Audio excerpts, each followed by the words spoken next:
Welcome to All About Verbs, the video course that will help you master everything you need to know about English verbs. Whether you are a beginner or want to strengthen your grammar, this course is designed to make verbs simple, clear, and easy to use. We will talk about action verbs, helping verbs, linking verbs, stative verbs, transitive and intransitive verbs, and even finite and non-finite verbs. By the end of this course, you will understand not just what the verbs are, but how to use them correctly and confidently in real life. Let's start with the most common type, action verbs. Today we are learning about action verbs and direct and indirect objects. By the end of this lesson, you will be able to identify action verbs, direct objects, and indirect objects. Plus, you will get to practice with me. First, let's learn what are action verbs. An action verb shows what someone or something does. It can be a physical action like run, jump, eat, or a mental action like think, believe, or imagine. So one more time, it can be a physical action like run or jump, or a mental action like think or imagine. Let's take a look at the examples of action verbs in sentences. She writes a letter. Writes is a verb that shows physical action. So writes is an action verb because it shows physical action.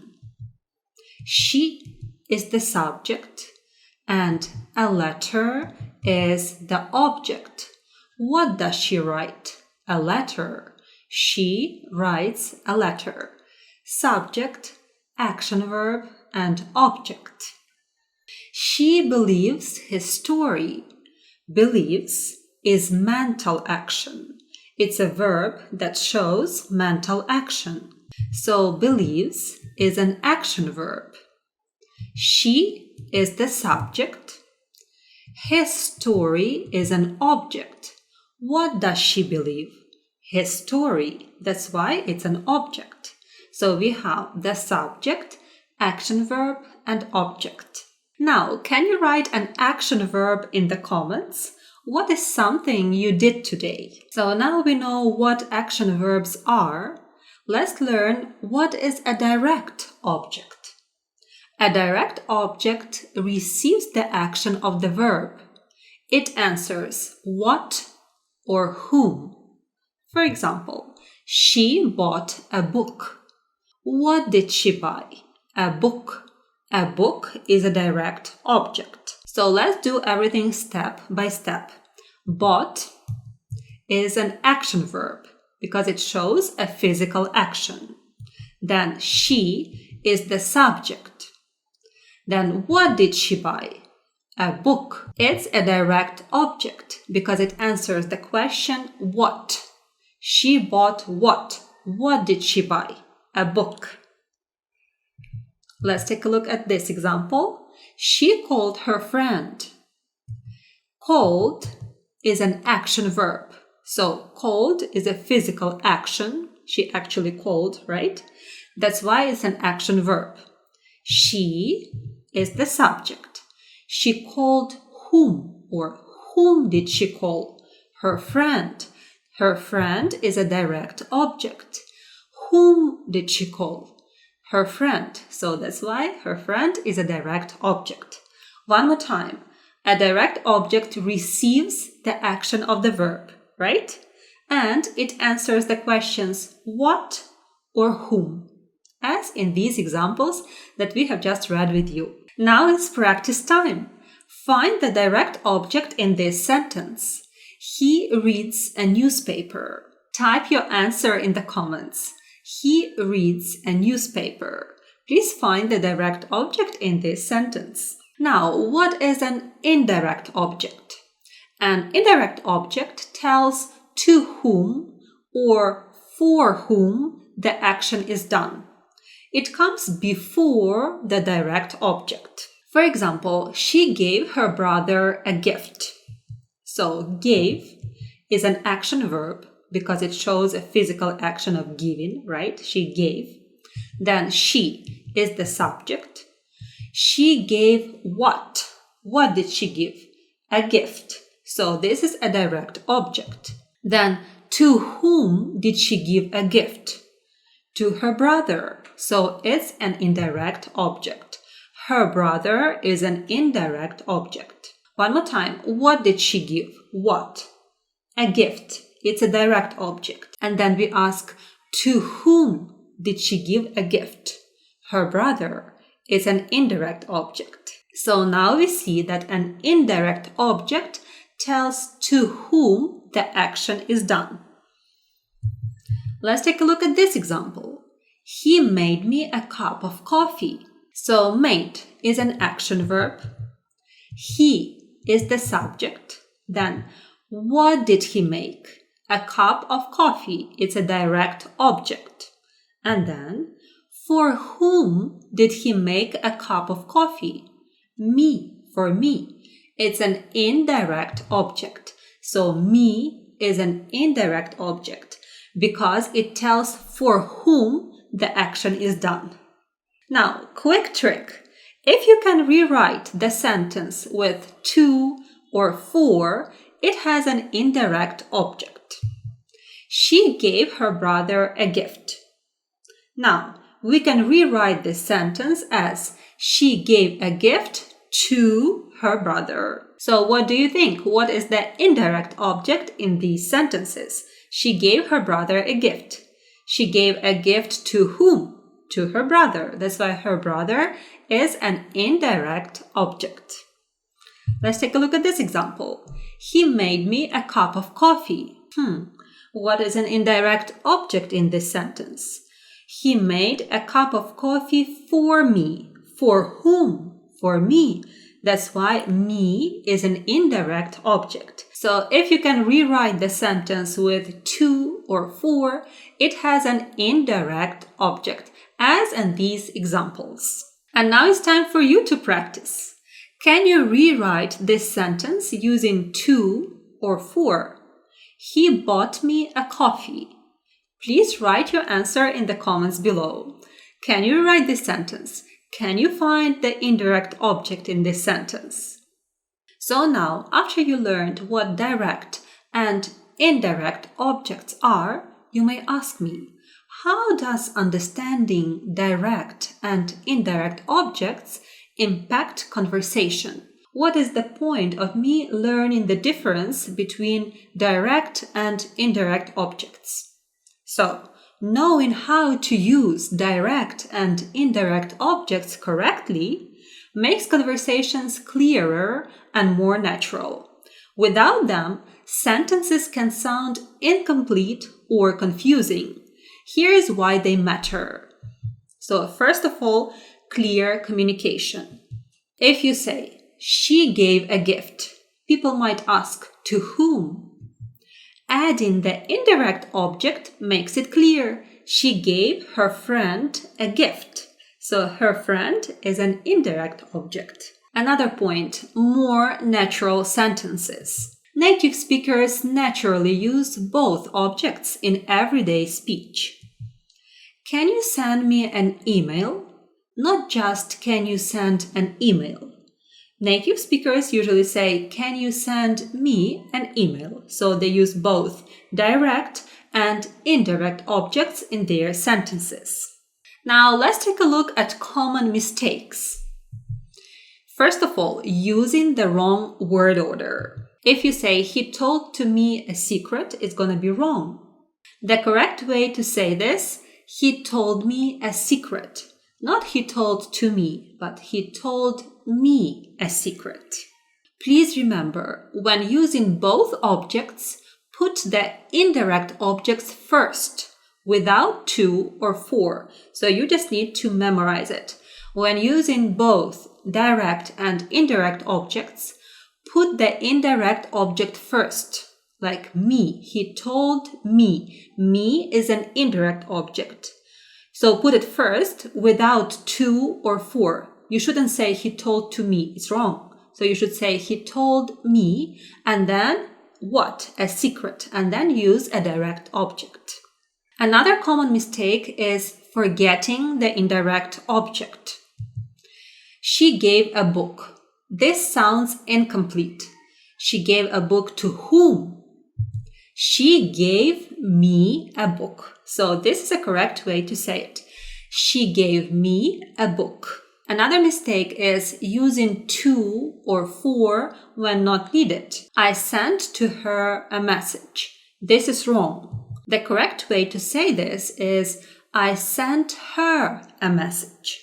I sent her a message without to. Or you can reword this sentence as we just learned at the beginning of this lesson. You can say, I sent a message to her. So if you want to use to, then you need to put indirect object after direct object. So if you use first indirect object like I sent her and then direct object a message, then you shouldn't use to or for before an indirect object, before her. But if you want to use to or for, then you need to switch. First, you should use a direct object. I sent what? A message. And then an indirect object. To whom? To her. I sent a message to her. Just be attentive at this point. Now, we have helping verbs, also called auxiliary verbs. In this lesson, we will learn what the helping verbs are and how they're used in English. At the end of the lesson, we will do the test to make sure that you understood everything. So, let's begin. Helping verbs, also known as auxiliary verbs, work alongside main verbs to express various shades of meaning. Please remember that helping verbs assist the main verb in a sentence. For example, she has visited Paris. Let's find the main verb in this sentence. What has she done? Yes, visited. Visited is the main verb. So what do you think? What is the helping verb in this sentence? Of course, has. The helping verb has assists the main verb visited in this sentence. The primary helping verbs are to be, to have, and to do. These verbs can also function as main verbs, but when used in conjunction with other verbs, they become helpers. So these are the forms of the verb to be that you can see in different sentences in English. Am, is, are, was, were, been, being, will be. These are the forms of the verb to have. Has, have, had, having, will have. And these are the forms of the helping verb to do. Does, do, did, will do. Also, there is one more group of helping verbs in English, and these are modal auxiliary verbs. Can, could, may, might, must, ought to, shall, should, will, and would. If you would like to learn more about modal verbs, I have a separate lesson about them. Please follow the link somewhere here or in the description below. Helping verbs contribute to the overall meaning by indicating tense, mood, voice, or emphasis. This is how they indicate tense. Helping verbs indicate the time of action. For example, they are playing soccer. In this sentence, the helping verb are indicates that we use the present continuous in this sentence. They are playing, present continuous. Also, helping verbs are crucial in forming questions. For example, are you coming to the party? Are you coming to the party? In this sentence, the helping verb are helps us to form the question. Helping verbs assist in creating negative sentences. For example, he does not like spinach. He does not like spinach. In this sentence, we use the helping verb does to form the negation, to form the negative sentence. He does not like spinach. Helping verbs can add emphasis to the main verb. For example, I do love watching movies. In this sentence, the helping verb do adds emphasis to the main verb. You can say, I love watching movies. But if you want to emphasize that you really love watching movies, you'll say, I do love watching movies. Also, we can use helping verbs to form the voice, like in this sentence. The window was broken by the strong wind. The helping verb was helps us to build the passive voice in this sentence. The window was broken by the strong wind. I have just said that helping verbs indicate the time of action. So let's see how helping verbs help us to build different tenses in English. Let's begin with the present simple tense. It is used for general truth, habits, or regular actions. For example, do you like chocolate? Do you like chocolate? Let's find the main verb in this sentence. Like. Like is the main verb. So what is the helping verb then? Of course, do. Do is the helping verb. It helps us to form the present simple tense. Do you like chocolate? Present continuous tense describes actions happening at the moment or around the current time. For example, I'm currently studying for my exams. I'm currently studying for my exams. Can you find the main verb in this sentence? What am I doing at the moment? What am I currently doing? Of course, studying. Studying is the main verb. But what is the helping verb? Which verb helps us to build the present continuous tense? Of course, am. Am is the helping verb. Present perfect tense indicates an action that started in the past and has a connection to the present. For example, I have visited that museum before. I have visited that museum before. Let's find the main verb. What have I done?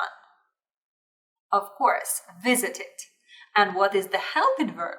Who knows which verb helps us to show that this is the present perfect tense? Of course, have. Have is the helping verb.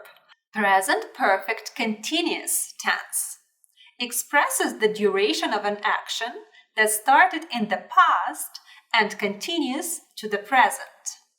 For example, we have been studying for hours. What is the main verb? Studying. And what are the helping verbs? We have two helping verbs in this sentence that help us to build present perfect continuous. Who knows? Of course, have been. Have been are the helping verbs that help us to build present perfect continuous tense. Past simple tense describes completed actions in the past. For example, he did not walk to the store yesterday. What is the main verb in this sentence? Yes, you're right. Walk. Walk is the main verb. Let's find the helping verb. This helping verb not only helps to build the past simple tense, but also forms a negative sentence. Of course, did. Did is the helping verb in this sentence. Past continuous tense depicts actions that were ongoing at a specific moment in the past. For example, I was reading a book when the phone rang. I was reading a book when the phone rang. Let's find the main verb in the first part of the sentence. I was reading a book. Yes, reading. Reading is the main verb. And what is the helping verb?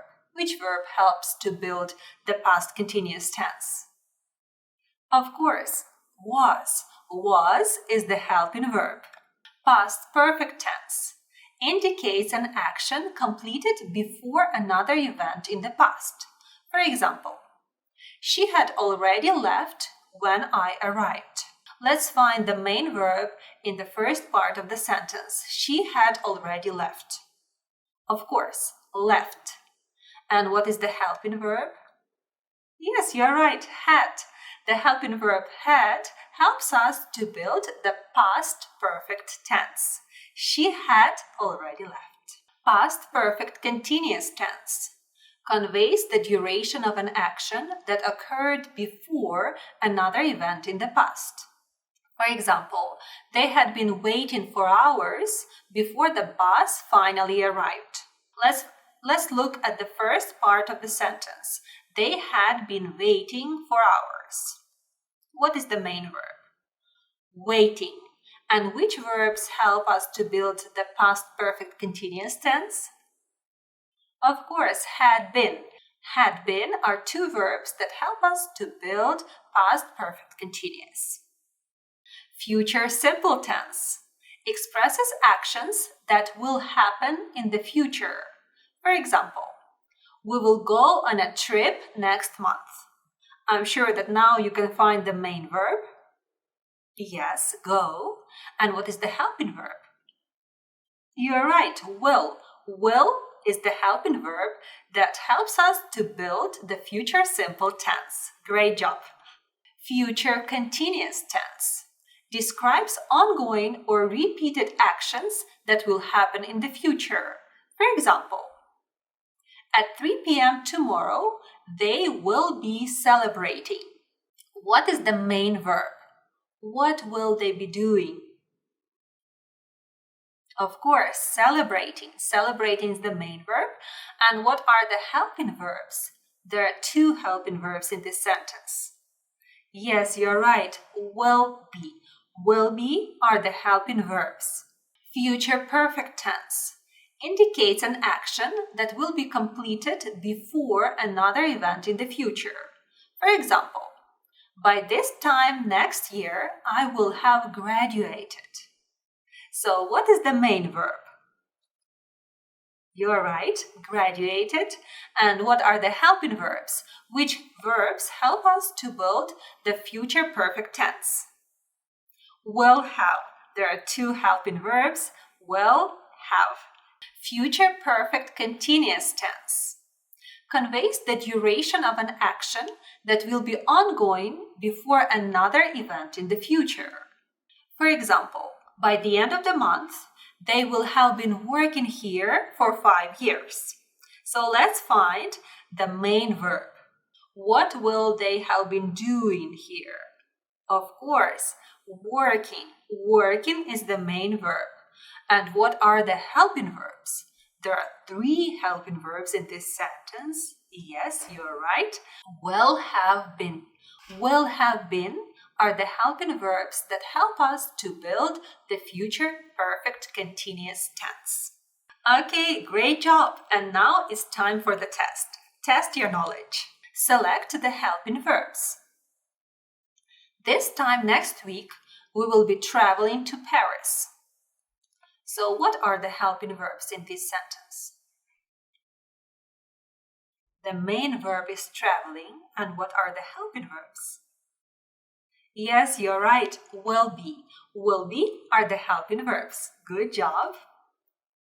Next one, select the helping verb. You should find one helping verb in this sentence. I recommend you pause in this video, reading the sentence attentively, and then check your answer with me. How do you spend your weekend? So what is the main verb in this sentence? Of course, spend. And what is the helping verb? Yes, you're right, do. Do is the helping verb. Great job. I'm very proud of you. Let's keep going. Again, select the helping verb. She has not visited Europe before. She has not visited Europe before. Pause the video and find the helping verb. Of course, you are right. So the main verb is visited. And what is the helping verb? Of course, has. This verb not only helps us to build the present perfect tense, but also it shows the negation. It helps us to make a negative sentence. Has not. Okay, how about in this sentence? She did pass the exam. Pause the video. Okay, pass is the main verb. And which verb emphasizes that she actually did it? That she actually passed the exam? Of course, the helping verb is did, and in this sentence it is used to emphasize the main verb pass. She did pass. She actually did it. And the final question. The cake was baked by my sister. The cake was baked by my sister. So what is the main verb? Baked. And what is the helping verb then? Of course, was. Was is the helping verb. What does this verb do in this sentence? Yes, you're right. It helps us to make the passive voice. The cake was baked by my sister. And now it's time to learn about linking verbs. Welcome to our lesson on linking verbs and predicate words. Linking verbs help us connect the subject of a sentence to additional information without showing action. Like in a sentence, the cake tastes delicious. Tastes in this sentence is a linking verb. Identifying these verbs is important because it makes your communication clearer, whether you are writing or speaking. In this lesson, we will also look at predicate words, those that follow linking verbs and either rename or describe the subject, such as in she's a teacher. A teacher is a predicate word. It follows the linking verb is. Or the sky is blue. Blue is the predicate word. It follows the linking verb is. So let's learn more about linking verbs and predicate words. If you are ready, let's begin. So first, let's clarify what are linking verbs. A linking verb is a verb that connects the subject of a sentence to a word or phrase that provides more information about it. These verbs do not express action, but instead serve as a bridge between the subject and the complement. Let's take a look at the examples of linking verbs in sentences. For example, she is a teacher. Is links she to a teacher. One more time. Is a linking verb because it links she, the subject she, to a teacher. A teacher is a complement. So the linking verb is links the subject she to the complement a teacher. Or another example, the sky looks cloudy. Looks is a linking verb because it links the sky is a subject, to cloudy, and cloudy is a complement. So looks links the sky to cloudy. The sky looks cloudy. Common linking verbs. The most commonly used linking verb is to be in its various forms. For example, am, is, are. So these are the forms of the verb to be in present tense. Was, were. These are the forms of the verb to be in past tense. Be, being, been. By the way, if you would like to learn more about the verb to be, I have a separate lesson on my channel about it. You can check it out. Other common linking verbs include verbs related to the senses, such as look, sound, smell, taste, feel. And verbs indicating a state of being, seem, appear, become, grow, remain, stay, turn, prove. Let's read more examples of linking verbs in sentences. For example, the soup smells delicious. Smells is a linking verb because it links the soup to delicious. He became a doctor. Became is a linking verb because it links he to a doctor. This dress feels soft. Feels is a linking verb because it links this dress to soft. They seem happy. Seem is a linking verb because it links they to happy. We have just learned what the linking verbs are, and now let's answer this question. What are predicate words? Let's take a look. Predicate words are the words that follow linking verbs and provide additional information about the subject. So it's important to remember that predicate words follow linking verbs and provide additional information about the subject.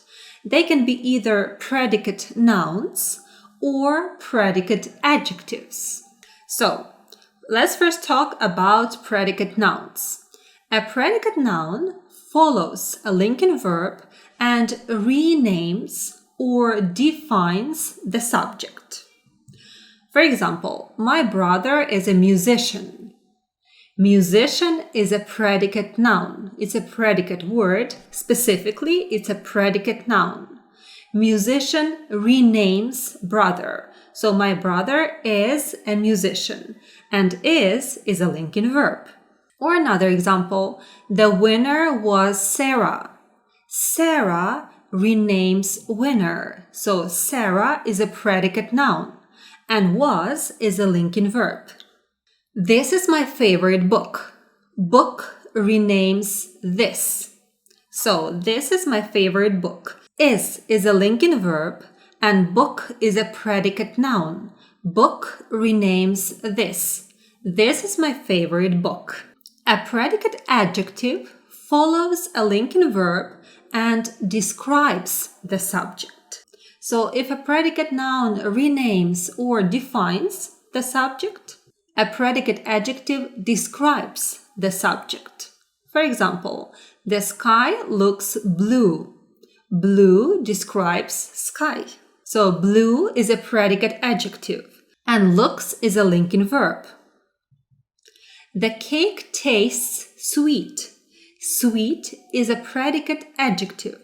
Sweet describes cake, and tastes is a linking verb. So a predicate adjective follows a linking verb. He seems tired. Tired describes he. So tired is a predicate adjective and seems is a linking verb.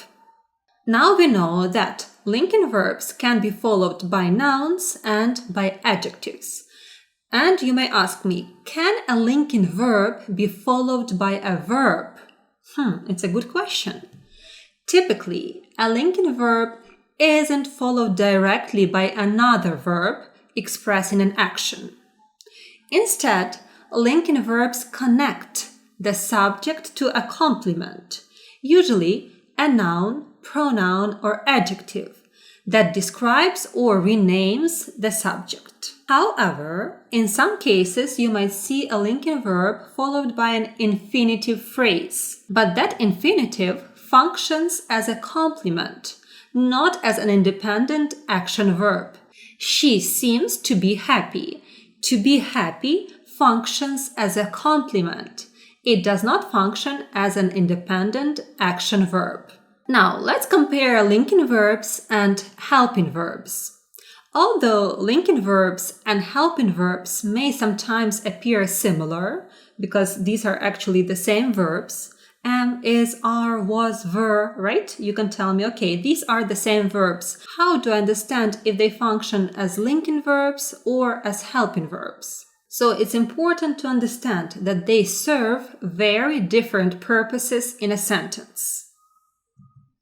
Linking verbs, let's compare linking verbs and helping verbs. Linking verbs connect the subject to additional information, a predicate noun or adjective, we have just learned that, without expressing an action.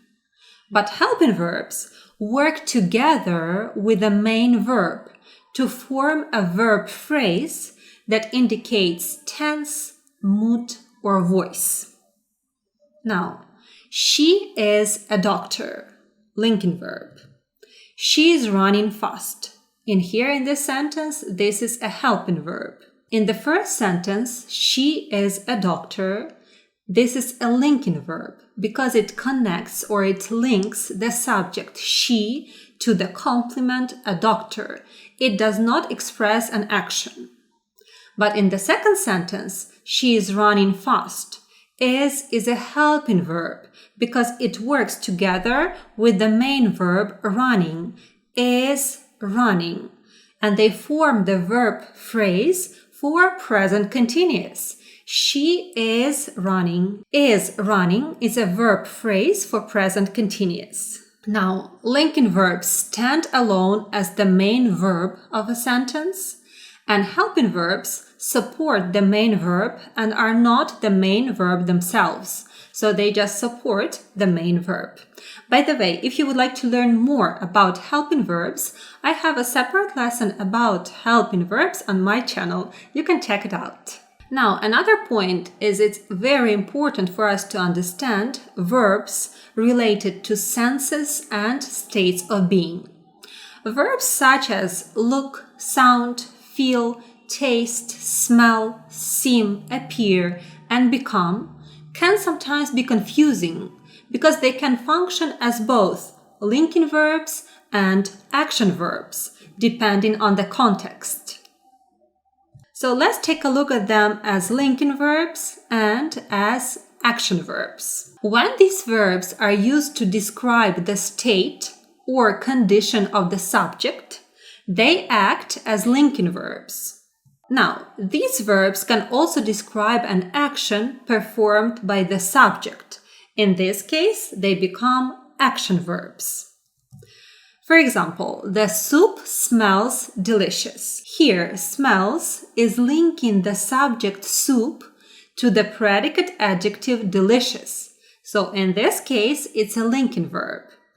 Let's take a look at this example. He smelled the flower. In this case, smelled is an action verb describing the act of inhaling the scent of the flower. So, he smelled the flower. In this sentence, smelled is the action verb. In some cases, you may still be confused whether it's a linking verb or an action verb. Now I'm going to tell you how to tell the difference. So first of all, context is key. Look at the overall sentence structure. As linking verbs, as action verbs. If the verb is connecting the subject to a description or a noun, which is a predicate, it's functioning as a linking verb. But if the verb indicates an action performed by the subject, it's an action verb. Very simple. For example, the cake tastes sweet. Tastes is a linking verb because it describes the cake.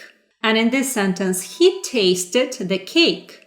It's an action verb because it shows the act of tasting. So he actually tasted the cake. It's the act of tasting, trying it. But if you're still confused, please try the replacement test. It should definitely work. For linking verbs, try replacing the verb with a form to be. If the sentence still makes sense, it's likely being used as a linking verb. Let's take a look at this example. The flowers smell fragrant. Now, replace with are. The flowers are fragrant. It still makes sense, right?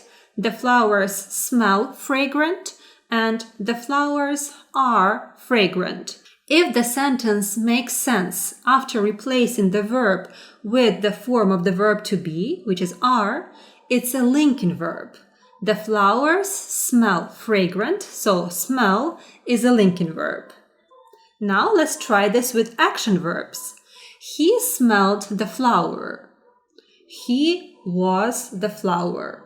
Does it make sense? So we tried to replace smelled with the form of the verb to be, but it doesn't make sense. It doesn't work. So it's an action verb. So if you would like to be sure 100% whether it's a linking verb or an action verb, just try this replacement test. It will help you to see the difference. Okay, great job. And now it's time to practice. In this lesson, I want you to do 2 exercises. In the first exercise, you need to identify the linking verb in each sentence. Please pause the video, read the sentences, and identify the linking verb in each sentence. Write your answers in the comments below, and I'm going to get back to you and check your answers. And in the second exercise, you need to determine which of the following sentences contain linking verbs. Again, pause the video, read the sentences, determine which of these sentences contain linking verbs, and write these sentences in the comments below. And I'm going to check your answers. Now, let's talk about stative verbs. Do you know what the stative verbs are? Can you tell me what's the difference between stative and action verbs? Why is it important to understand the difference between them? Can you classify these verbs into 2 groups, action verbs and stative verbs? Which of these verbs are stative and which are action? Run, need, want, bend, catch, hate, carry, promise, think, exercise. Do you know which of these sentences is a correct one? I'm not knowing the answer, or I don't know the answer. Which one would be correct? I'm having an old car, or I'm having a quick break. By the end of this lesson, you will be able to answer these questions easily. Verbs are words that are used to show physical action. For example, she runs every day, or she is running now. As you can see, we use the verb run in present simple, runs, and in present continuous, is running. Also, the verbs can be used to show a process. For example, it boils water, like this kettle boils water. Or the water is boiling now. As you can see, we use the verb to boil in simple tense, specifically in present simple, boils, and in present continuous, boiling, is boiling. And also, verbs are used to describe a state of being. For example, she is happy. She is happy. We use the verb to be in present simple. She is happy. She believes in Santa. She believes in Santa. We use the verb to believe in present simple. Let's take a look at these verbs more attentively. I have noticed that some of the verbs were used in simple and continuous tenses, while others were used only in simple tenses. Interesting. Why is it like this? As you can see, the verb to run is used in present simple and present continuous. The verb to boil is used in simple and continuous tenses, while the verb to be is used in simple, only in present simple, and the verb believe is used only in present simple. To understand this better, we need to know that the verbs are classified into 2 groups. These are action verbs and stative verbs. Please repeat after me. Action verbs, stative verbs. Some of the verbs could be even both action and stative. What are action verbs? An action verb is a word that shows physical action and a process. An action verb tells what the subject of the sentence does. Let's take a look at this example. A woman talks to her friend every day. The subject in this sentence is a woman. What does this woman do? Yes, she talks. Talks is an action verb because it shows what this woman does, what the subject of the sentence does. This is an action verb, to talk. You can see, if you look at this picture, you can see that the woman talks to her friend. You can observe her talking to her friend every day. A woman talks to her friend every day. You can see that, right? If you would like to learn about action verbs more, I recommend you watching my grammar lesson, Action, Helping, and Linking Verbs. If you wish to improve your vocabulary and learn new action verbs easily, you could watch my lessons, 25 action verbs, and verbs acted out, 20 action verbs. It is very important to understand that you can actually observe the action verbs. You can see the woman talking, or you can see somebody eating. To eat, you can see somebody eating. Or to run, you can see somebody running. However, stative verbs are different. A stative verb is a verb used to describe a state of being or situation. A stative verb tells what the subject of the sentence is, feels, or appears. Again, let's take a look at this example. A woman feels blessed to have such a wonderful friend.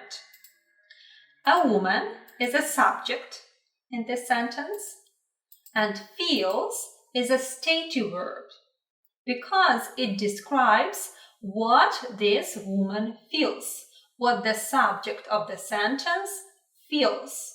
A woman feels blessed. If you look at this picture, can you see what this woman feels? No, right? That's why it's a stative verb. A stative verb describes a state of being. You cannot see it with your eyes, right? Let's compare stative and action verbs and answer the question, why is it important to know the difference between them? Okay, we know that we have two types of verbs, stative verbs and action verbs. Also, we know that they are different.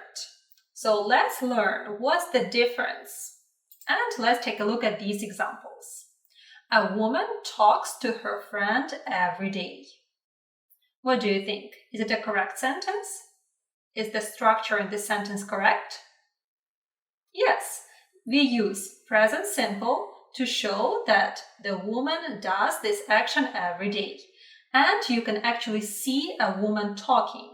A woman talks to her friend every day. And it's a correct sentence. And what verb did we use in here? Is it an action or a stative verb? Talks. Can you see her talking? Yes, you're right. It's an action verb. How about this sentence? A woman is talking to her friend now. Okay, so we used in here present continuous to show that an action is happening now at the moment of speaking. A woman is talking to her friend now. What do you think? Is it a correct structure? Yes, you can see her talking. And what type of verb did we use in here? Yes, you're right. It's an action verb. We used the action verb to talk in present continuous. By the way, if you would like to learn more about present continuous, I have a lesson for you. You can follow the link above. The other example. A woman feels blessed to have such a wonderful friend. What do you think? Is it a correct sentence? Is the structure correct? We used here present simple to show what this woman feels, right? And it's a correct structure. To feel, what type of verb is it? Is it a stative verb or an action verb? Yes, you're right, it's a stative verb because it shows what this woman feels. Okay, let's take a look at the other sentence. A woman is feeling blessed to have such a wonderful friend. And this sentence is wrong. Why is it wrong?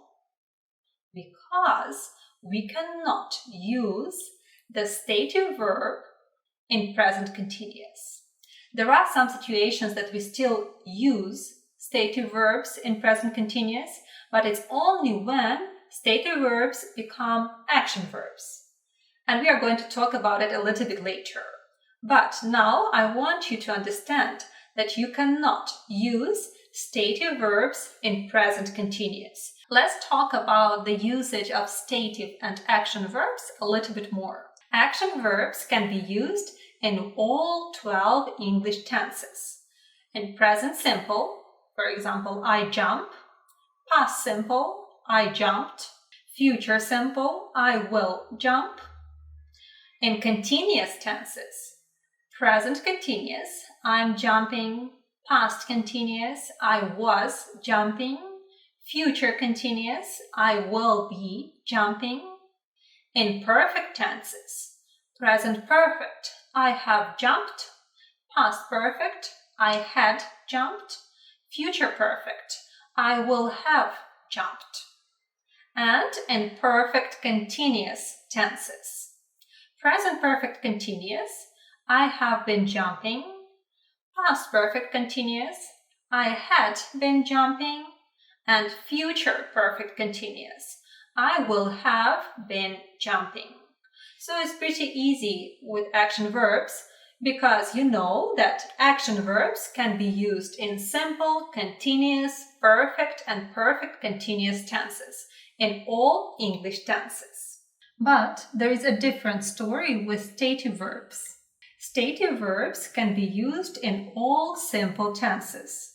In present simple, I know. Past simple, I knew. Future simple, I will know. But they cannot be used in any of the continuous tenses. It would be wrong to say I'm knowing, I was knowing, I will be knowing. We cannot use stative verbs in continuous tenses. Stative verbs can also be used in perfect tenses. Present perfect, I have known.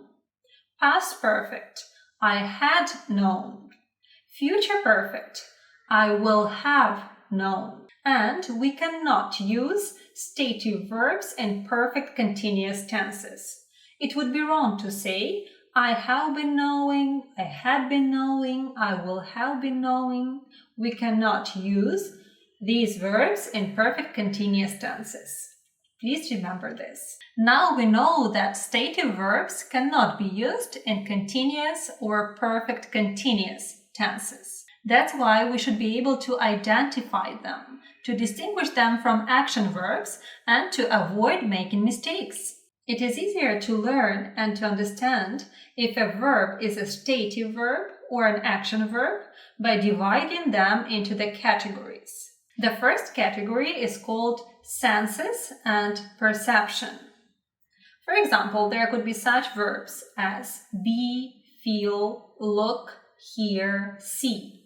This table does not show you all of the stative verbs. There are so many of them, but these are just some of the examples that can help you to identify which verb is a stative one and which one is an action one. The next category is feelings and emotions, like, love, wish, hate, want. The next category is the verbs of thoughts and opinions. Guess, think, know, remember, understand. The other category is the category of possession. Have, belong, own, include, want, and so on. The next category are the verbs of measurement. For example, measure, weigh, contain, cost, consist. Kids love ice cream. What verb did we use in here? Love. Yes, of course, it's a stative verb. Which tense did we use in here? You're right, it's present simple. So kids love ice cream. We use the stative verb in present simple. How about this example? That coffee smells good. That coffee smells good. What is the stative verb in this sentence? Yes, you're right. This verb is to smell. Smell. That coffee smells good. The verb love that we used in the first sentence belongs to stative verbs because it belongs to the category of feelings and emotions. And the verb smell belongs to the senses and perception category. Some stative verbs can become action verbs, depending on the context and meaning. These verbs are usually the most challenging because there is no one rule that you could use. You have to think about each situation separately. For example, I think that coffee is great. And I'm thinking about my next trip. As you can see in these two examples, in the first case, the verb think is a stative verb. And in the second sentence, it is an action verb. So the verb think transitioned from stative to action verbs. So how did it happen? Let's take a look at the first example. I think that coffee is great. In this sentence, the verb to think shows your opinion about the coffee. I'm thinking about my next trip. The verb to think shows the process. You're actually sitting and thinking about your next trip. You are in the process of thinking. You are thinking about it. Since the verb to think shows the process in this situation, it's going to be an action verb. I have a car. It's a stative verb, right? What does it show? Yes, it shows a possession. It shows that you own a car. You have a car. I have a car, right? It belongs to me. It shows the possession. That's why it's a stative verb. How about the second example? I'm having a good time. I'm having a good time. When I say that, I see myself walking at the beach or being with my friends, right? And doing something, enjoying. It means I'm in the process of having a good time. In this situation, the verb to have shows an activity. I mean that I'm doing something. I'm having a good time. That's why it's going to be an action verb. I hope it's not that confusing, right? Okay, let's see the third example, the verb to taste. This burger tastes great. So you eat the burger and you say, this burger tastes great. So you just described your sense, right? Sense. That's why it's a stative verb. How about in this sentence? My mom is tasting her soup. When I say that, I can see my mom in the process of tasting her soup. She's cooking it and tasting it. And she says, oh, I feel like I need to add more salt to it, right? She's in the process of tasting. When we see the action of tasting, it's going to be an action verb. Remember when I said that you should be able to answer some of the questions at the beginning of the lesson? Now it's time for you to answer them. So let's do this test. In here, I would like you to divide the verbs into two categories: action verbs and stative verbs. You have the verbs run, need, want, bend, catch, hate, carry, promise, think, and exercise. Please pause this video, think for a while, and divide these verbs into 2 categories. And only after that, check your answers. Please promise that you're gonna pause this video now. So the action verbs are run, bend, catch, carry, exercise. And the stative verbs are need, want, hate, promise, think. The next question was to identify which sentence is wrong. Let's see. I'm not knowing the answer and I don't know the answer. Which sentence is wrong? And Harry liked to have a nap after lunch. Or Harry was liking to have a nap after lunch. Please pause this video and think which sentence is wrong and which one is correct. I'm not knowing the answer is the wrong one because to know is a stative verb and we can use it only in simple tenses or perfect tenses. So in our case, I don't know the answer is a correct one. Harry liked to have a nap after lunch and Harry was liking to have a nap after lunch. The one where you use the verb to like in continuous, in our case in past continuous, is wrong because it's a stative verb and we can use it in simple tense, right? In past simple, Harry liked to have a nap after lunch. And the last question, which sentence is correct? Let's see. The first one, I'm having an old car. And the second one, I'm having a quick break. I'm seeing him tomorrow and I'm seeing what you mean. Which one would be correct? Okay, let's check our answers. I'm having an old car. It is wrong to say that. It would be right to say I have an old car because the verb to have in this sentence shows a possession. But you can say I'm having a quick break because it shows an action. You are in the process of having a quick break.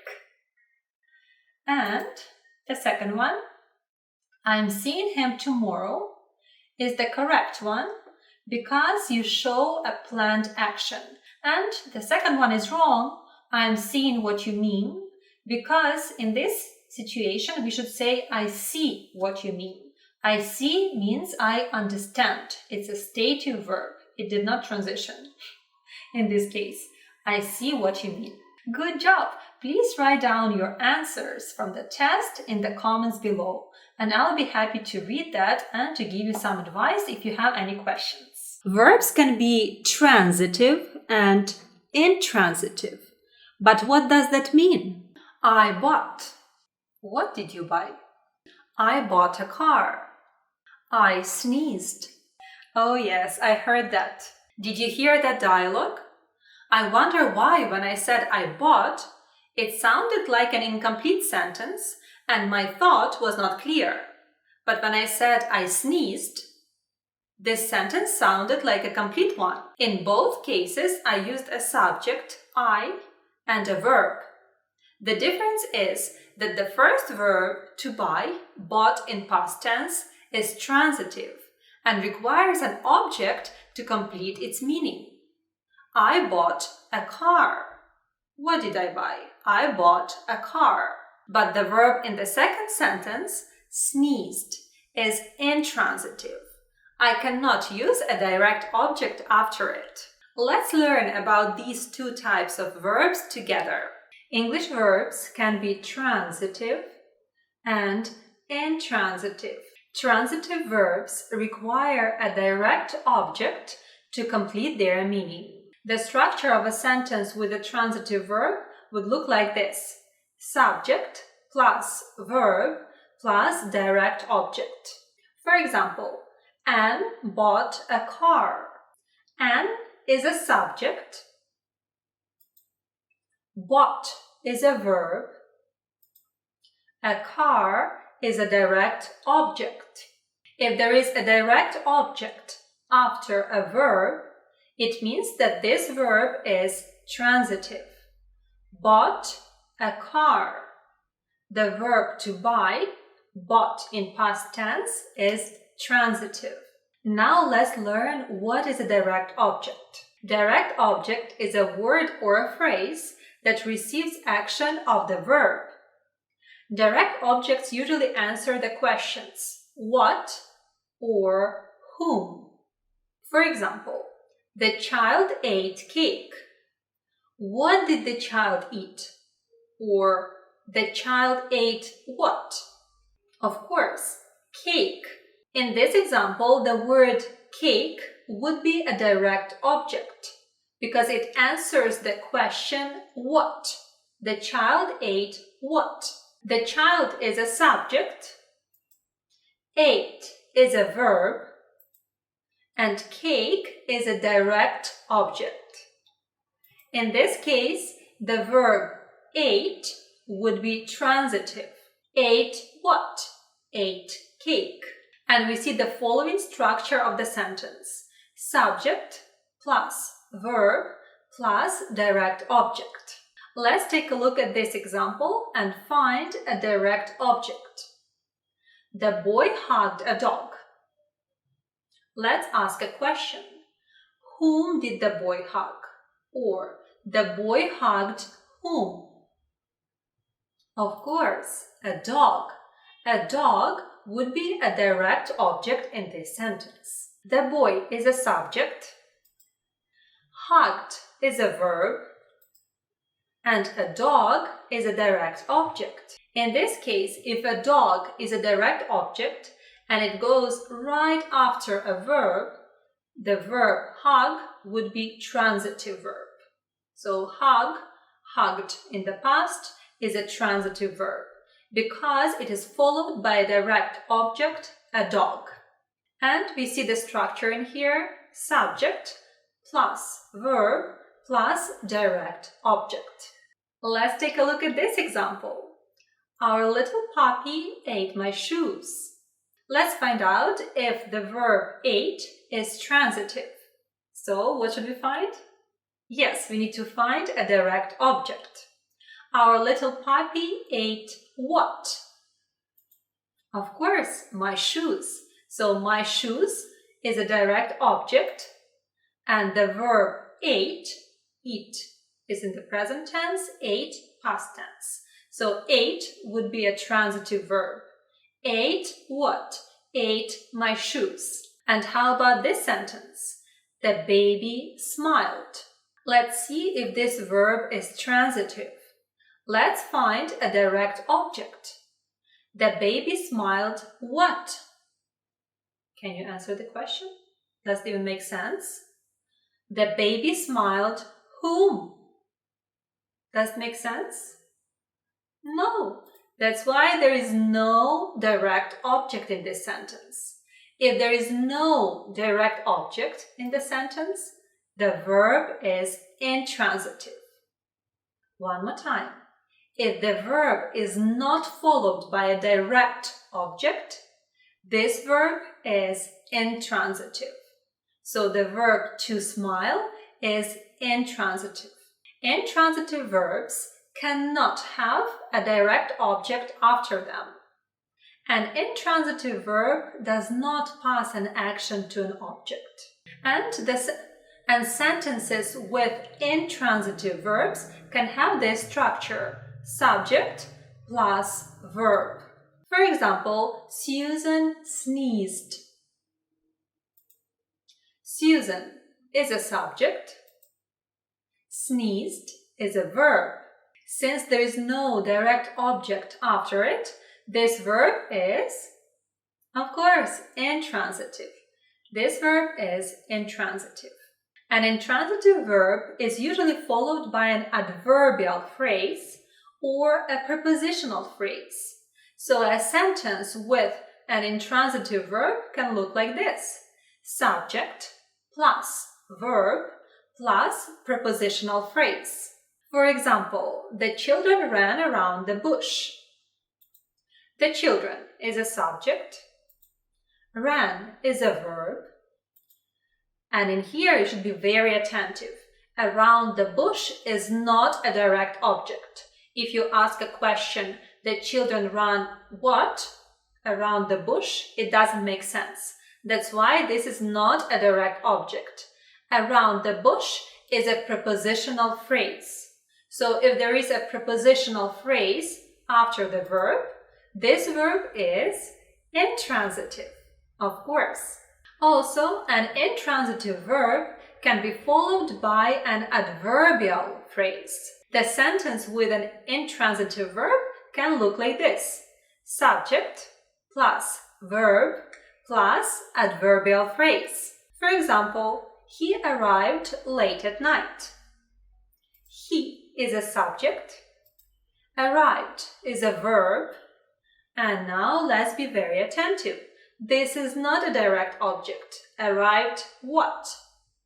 Doesn't make sense, right? Late at night is a prepositional phrase. If there is a prepositional phrase that goes right after a verb, the verb arrived is intransitive verb. So now we know that transitive verbs require a direct object to complete their meaning. And they follow the structure: subject plus verb plus direct object. The car has new tires. The car has what? New tires. So new tires is a direct object and has is a transitive verb. Some of the verbs can be even ditransitive. Ditransitive verbs can take two objects. If transitive verbs take only one direct object, right? So ditransitive verbs can take two objects. The first object is called the indirect object because it is indirectly affected by the verb. The second object is called the direct object. Let's take a look at this example to understand it better. I gave her a present. I is a subject. Gave is a verb. Gave what? A present. So a present would be a direct object, right? When we ask question gave what, we find out what. So this thing would be a direct object. This word would be a direct object. A present. A present to whom? Of course, her. So her would be indirect object.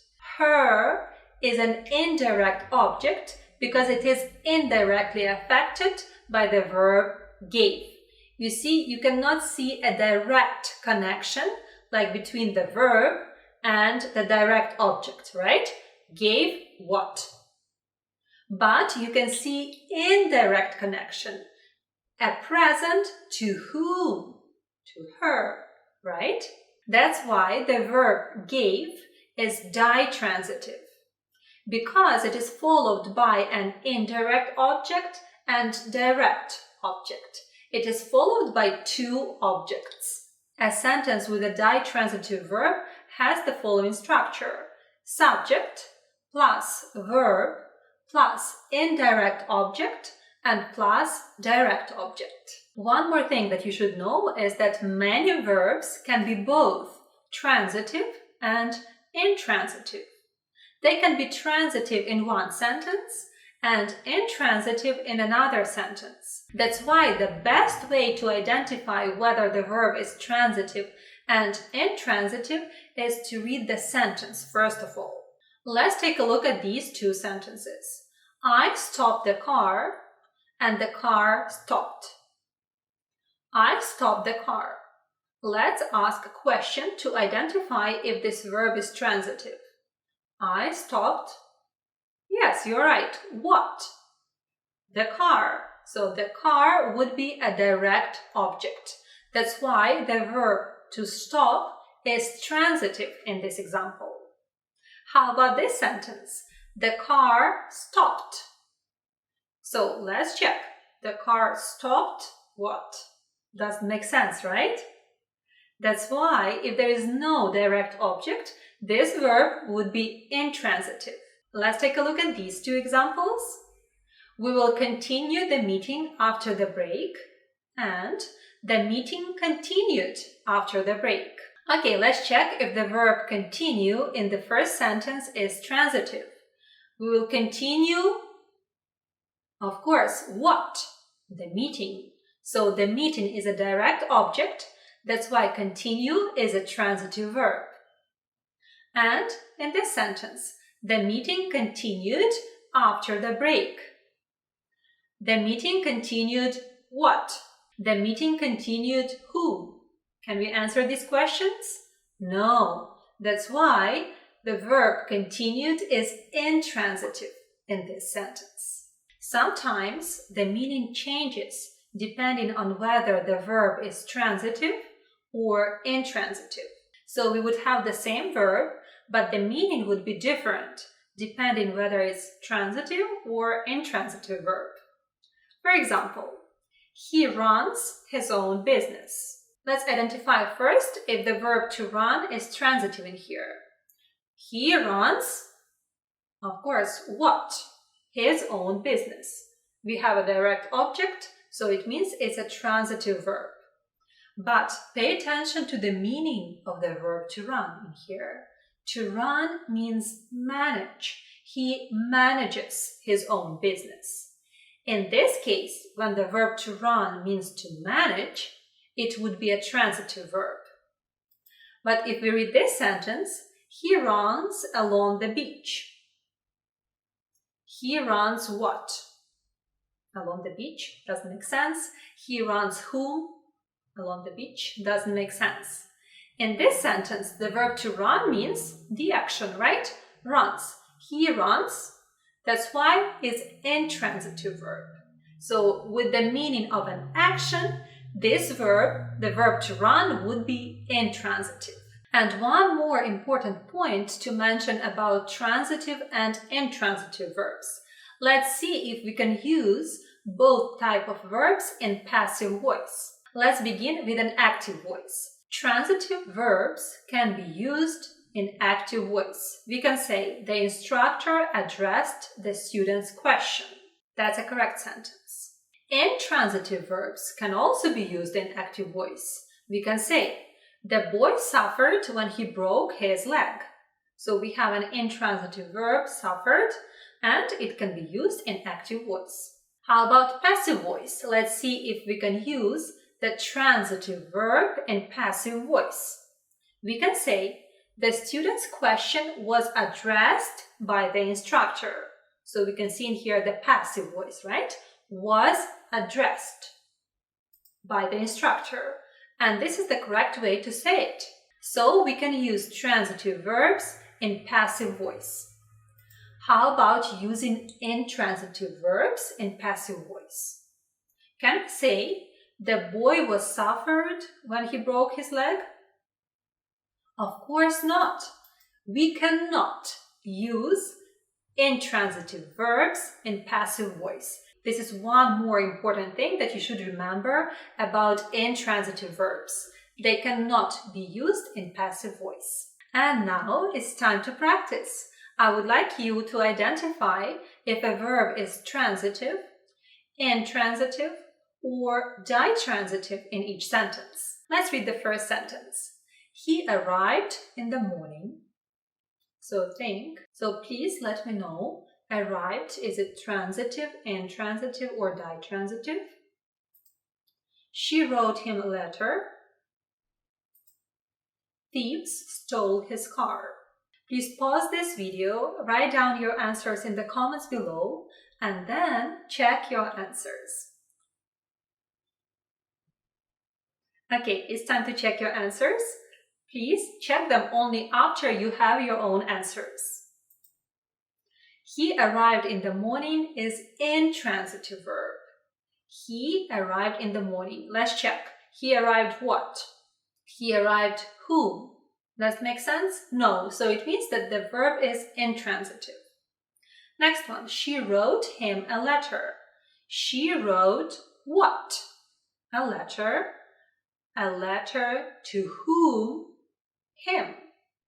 So this verb, wrote, is followed by two objects, by indirect him and direct a letter. That's why this verb is ditransitive. And the final example, thieves stole his car. Thieves stole what? His car. You got it. We found a direct object, so it means that this verb is transitive. If you would like to practice more, please write down your examples with transitive, ditransitive, and intransitive verbs in the comments below. I'll be happy to read your comments and, of course, to answer any questions you have. Finally, let's take a look at finite and non-finite verbs. Verbs are the heart of any sentence. They show actions, states, or occurrences. However, not all verbs function the same way in a sentence. In this lesson, we will explore finite verbs and non-finite verbs, two important categories that determine how verbs behave. If you're ready, let's get started. What are finite verbs? A finite verb is a verb that shows tense, past, present, or future, agrees with the subject in person and number. I think we understand what it means when the verb shows tense, past, present, or future. Now let's take a look what does it mean when we say that the verb agrees with the subject in person and number. So in English language we have the first person, second person, and third person. First person refers to the speaker I or we. Second person refers to the person being spoken to, you. And third person refers to someone or something being spoken about, he, she, it, or they. Now let's talk about number. We have singular and plural. Singular refers to one person or thing, he, she, it. And plural refers to more than one person or thing, we and they. Let's take a look at the examples of subject-verb agreement in person and number. So let's take a look at the present simple tense. First person singular. I walk to school every day. Verb remains the base form walk because I walk. I walk is the present tense. Verb remains the base form walk. And now let's take a look at the third person singular in present simple tense. She walks to school every day. In this example, verb changes to walks with an added s for third person singular. And now let's take a look at the first person plural. We walk to school every day. Verb stays the same, walk, to match the plural subject we. And now let's take a look at the third person plural. They walk to school every day. No s because they is plural. We just discussed what it means when the verb agrees with the subject in person and number. It's very important to understand when we are talking about finite and non-finite verbs. Now let's take a look at the past simple tense. In past simple tense, most verbs do not change based on person or number. For example, I walked yesterday, she walked yesterday, they walked yesterday. You can see that in these examples, the verb walked stayed the same. However, the verb to be is an exception. I was happy is the first person singular. He was happy is the third person singular. We were happy is the first person plural. And they were happy is the third person plural. So let's review. A finite verb is a verb that shows tense, past, present, or future, agrees with the subject in person and number, and of course, acts as the main verb in a sentence. Let's clarify this point. A finite verb acts as the main verb in a sentence. When we say that a finite verb acts as the main verb in a sentence, it means that the finite verb is the core part of the predicate that tells us what action is taking place or what state is being described. For example, run is right. When the action or state occurs based on its tense, for example, past, present, or future, and who is performing the action or experiencing the state based on its agreement with the subject in person and number. So, what, when, and who. So now we know that a finite verb is a verb that shows tense, past, present, or future, agrees with the subject in person and number, and acts as the main verb in a sentence. But what are non-finite verbs? Instead, non-finite verbs are used as nouns, adjectives, or adverbs. They rely on finite verbs to complete the meaning of the sentence. Now let's take a look at the types of non-finite verbs. These are infinitives. Infinitives are the base form of the verb, often preceded by to. For example, she loves to read novels. Or he wants to go home. To read and to go are the infinitives. If you would like to learn more about infinitives, I have a separate lesson on my channel about this topic. It's a very detailed lesson, so I'm sure you will enjoy it. The second type of non-finite verbs are gerunds. It's the ing form of the verb used as a noun. For example, swimming is a great workout. Swimming is a gerund because it's used as a noun. What? Swimming. He enjoys reading books. Reading is a gerund. It's a non-finite verb. He enjoys what? Reading books. Again, I have a separate lesson about gerunds, and you can find the link to this lesson in the description to this video. And the third type of non-finite verbs is participles. Participles. Verbs used as adjectives. Present participle with the ending ing. For example, the running water is cold. Running is the present participle. What kind of water?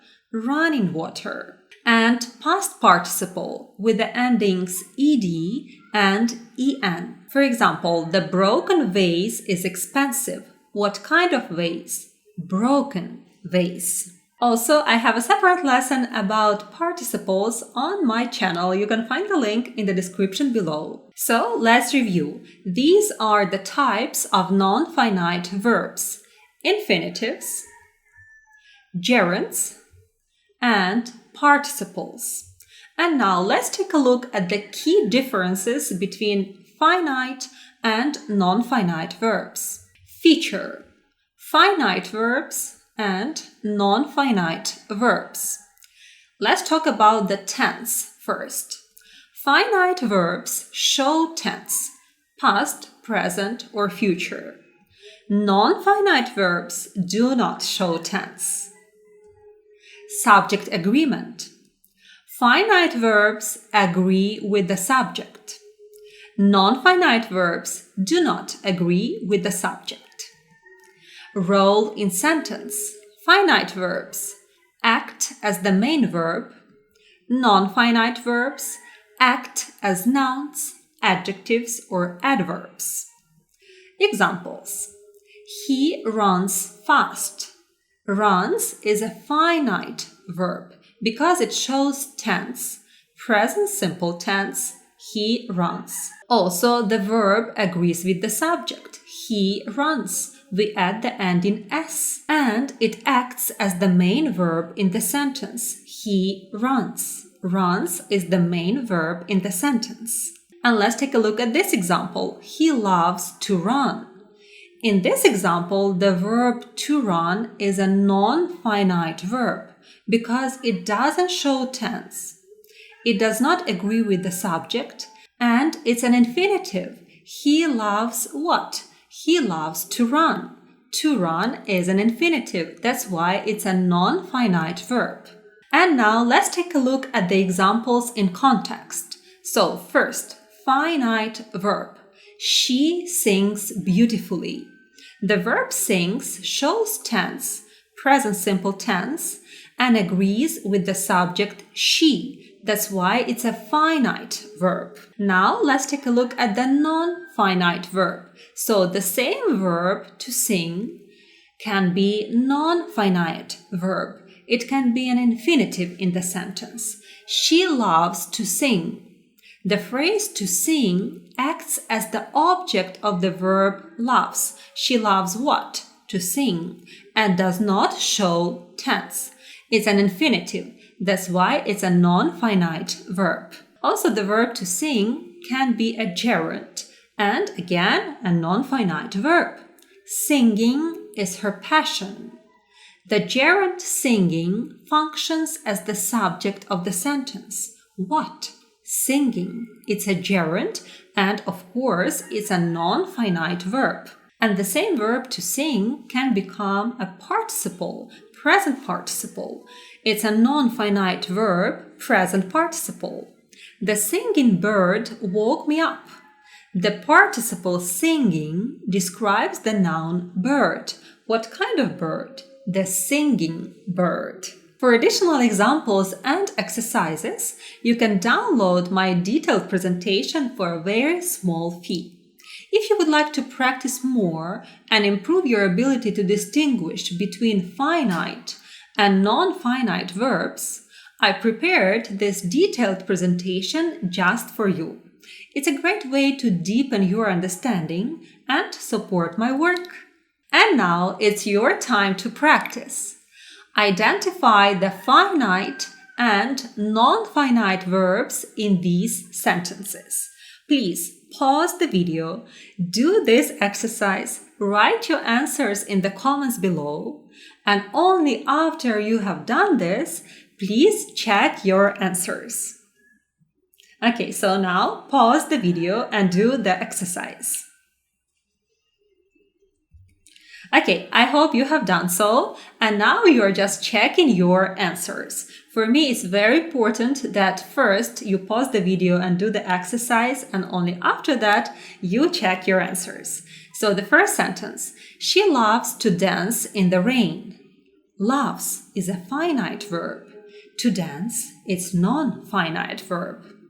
The second sentence, running is a great way to stay fit. Running is a non-finite verb, is finite, and to stay is a non-finite verb. The third sentence, he was reading a book when the phone rang. Was reading is a finite verb. Rang is also a finite verb. They will complete the project by tomorrow. Will complete, it's a finite verb. The broken window was repaired quickly. Broken is a non-finite verb. Was finite. Repaired, finite verb. Great job! Thank you for learning English with me. If you enjoyed this lesson, please remember to like it, subscribe to my channel, and leave your comments below. And of course, I'll see you in my next videos. See you soon. Take care.